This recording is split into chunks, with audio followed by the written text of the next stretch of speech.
A'udzubillahi minasyaitonirrajim. Bismillahirrahmanirrahim. Assalamualaikum warahmatullahi wabarakatuh.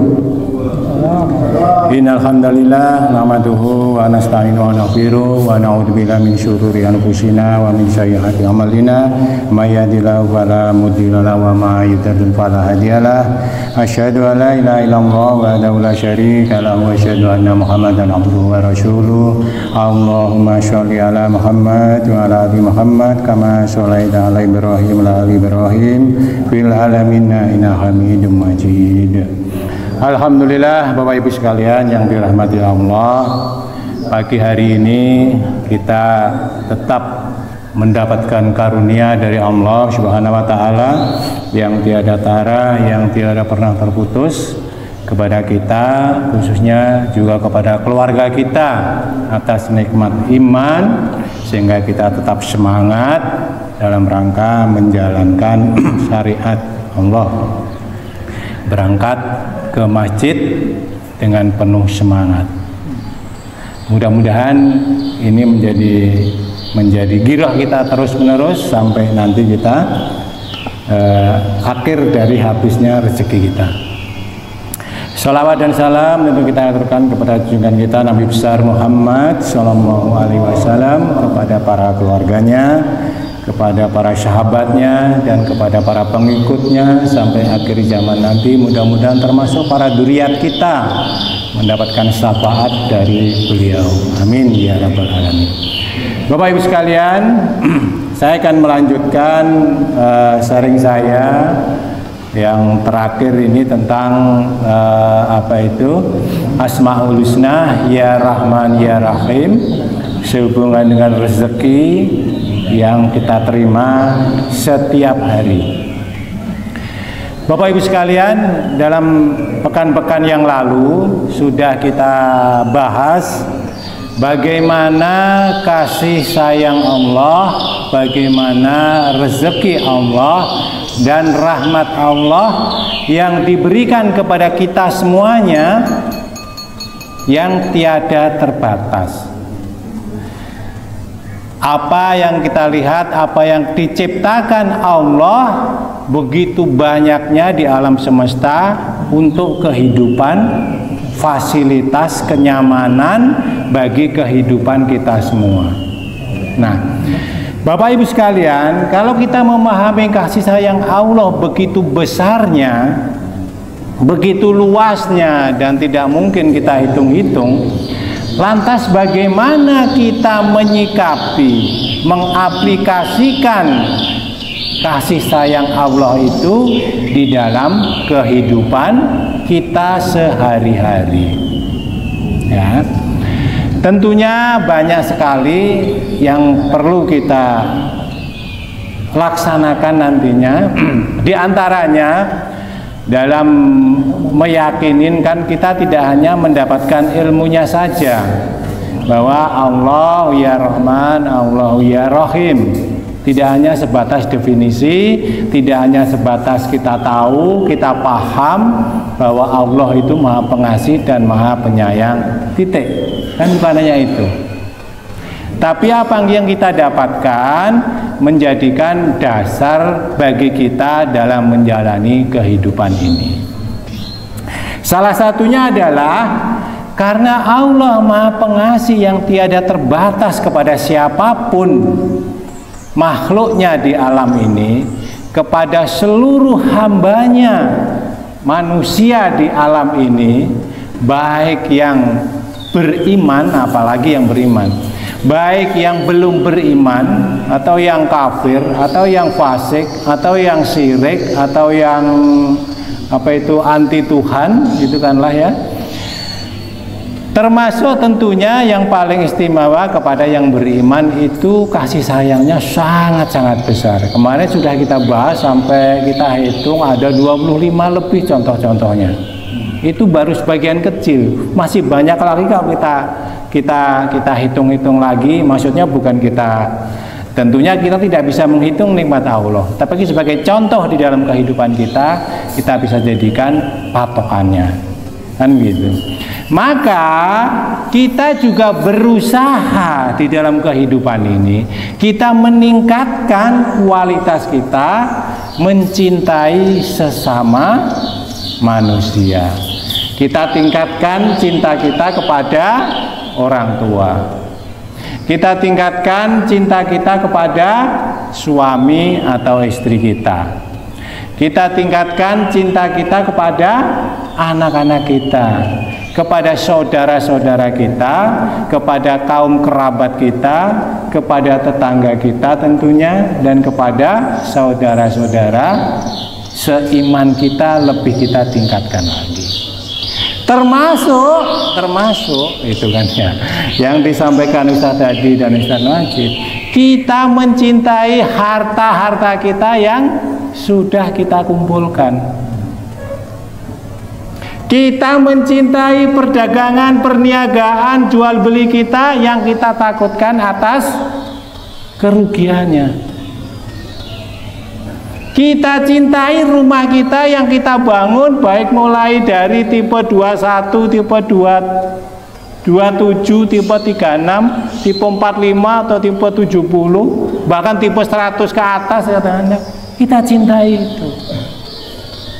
Bagaimana caranya?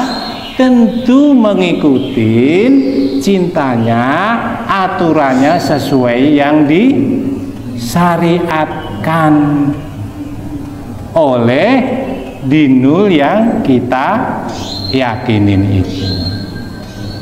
Bapak Ibu sekalian, ada batasan-batasan kita. Cinta kepada semua itu harus berada di bawah cinta kita kepada Allah Subhanahu wa ta'ala, cinta kita kepada Rasulullah, cinta kita kepada jihad fi sabilillah, sebagaimana disampaikan dalam surat At-Taubah ayat 24. Nah, ini saya kira Bapak Ibu juga sudah begitu hafal ya. A'udzubillahi minasyaitonirrajim. Kul in kana aba'ukum.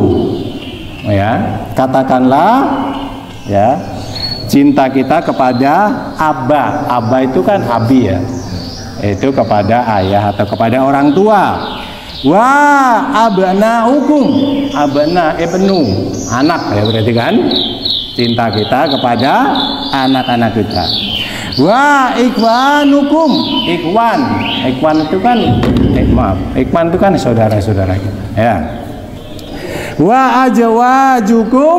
Ajwa itu istri atau suami ya. Wa asiratukum. Wa asirat itu adalah kerabat, kaum kerabat. Wa amwalunik taroftumuha. Murid taromutuha tadi kita sampaikan adalah harta-harta yang telah kita kumpulkan ya.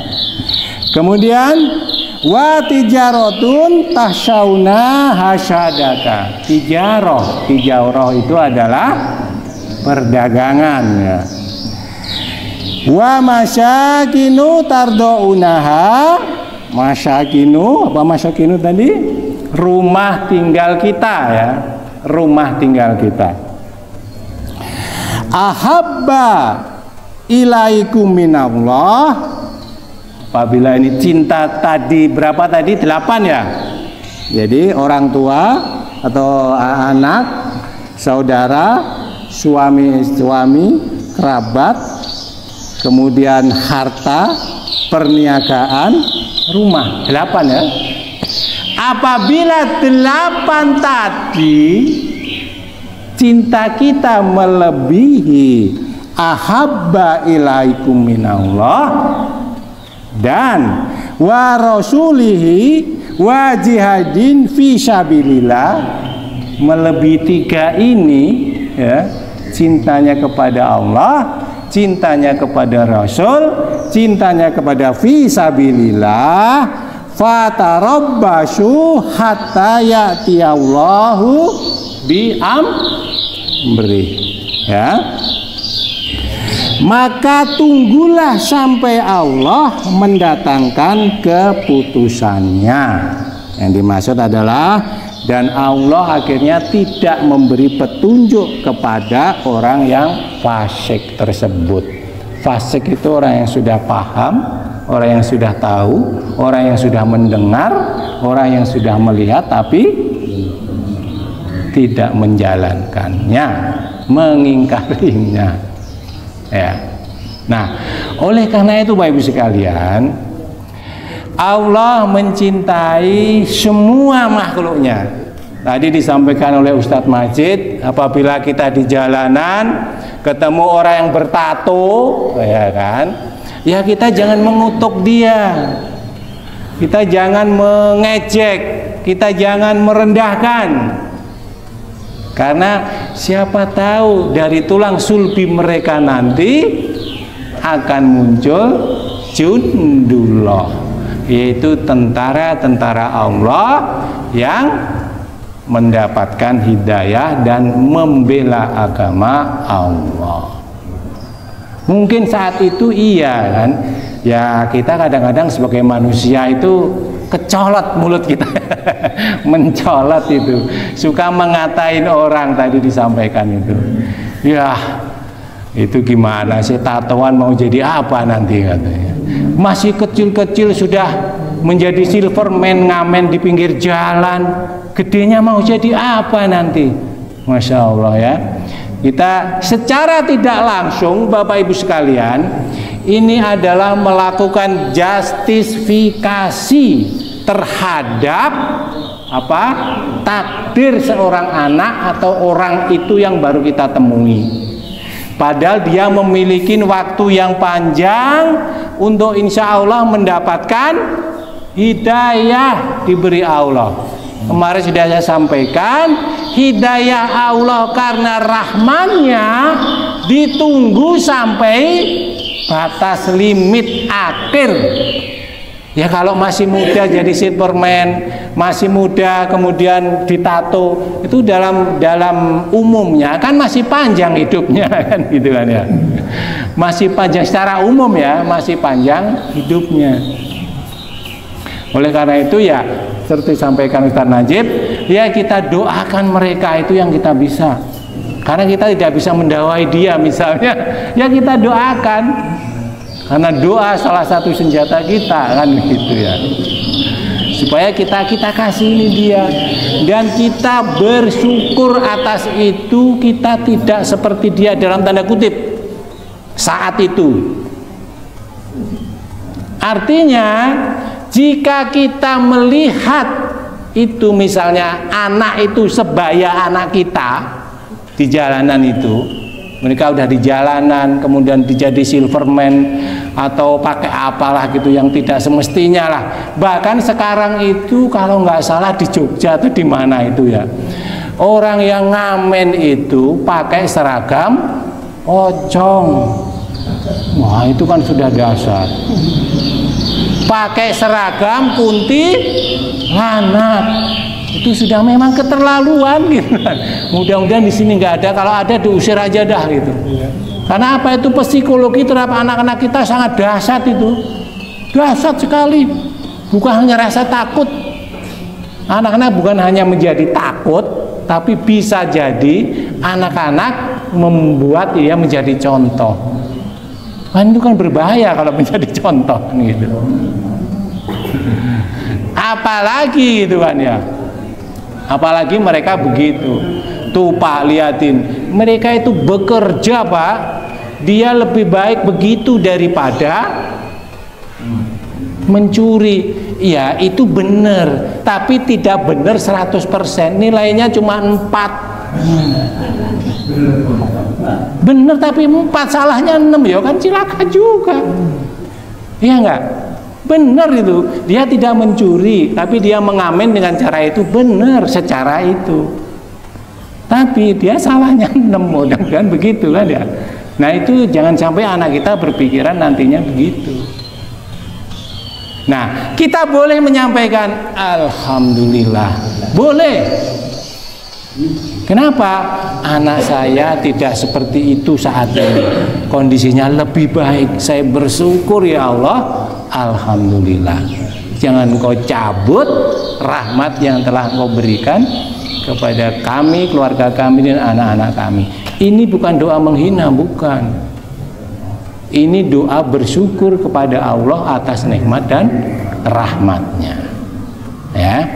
Jadi Bapak Ibu sekalian, yang pertama tadi kita sampaikan bahwa kita wajib mencintai orang tua kita, keluarga kita, anak kita, suami kita, istri kita, atau saudara kita, kaum kerabat kita, jamaah kita, ya kan?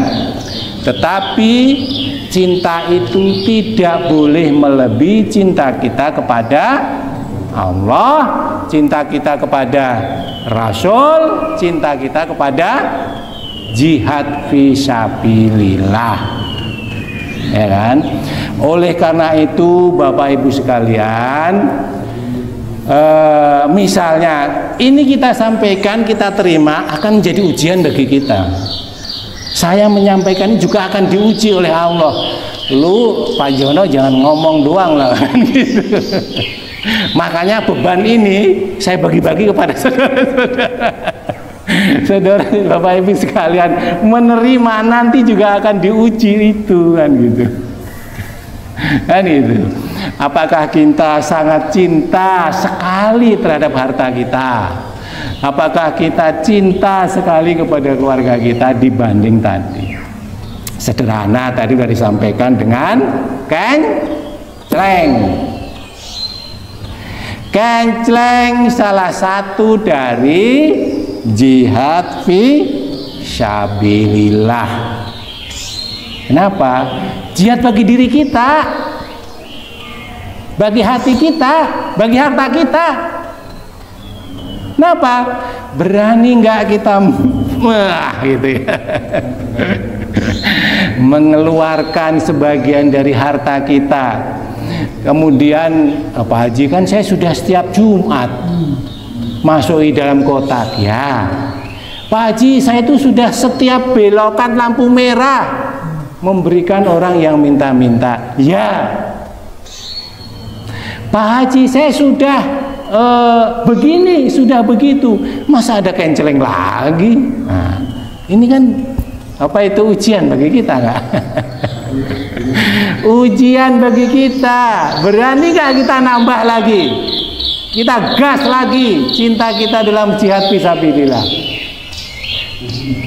Itu menjadi renungan bagi kita. Sederhana lagi misalnya, sebentar biasanya itu Pak Ustadz Asep itu kan, yuk siapa yang mau nabung? Ya. Mau nabung untuk apa Pak Asep?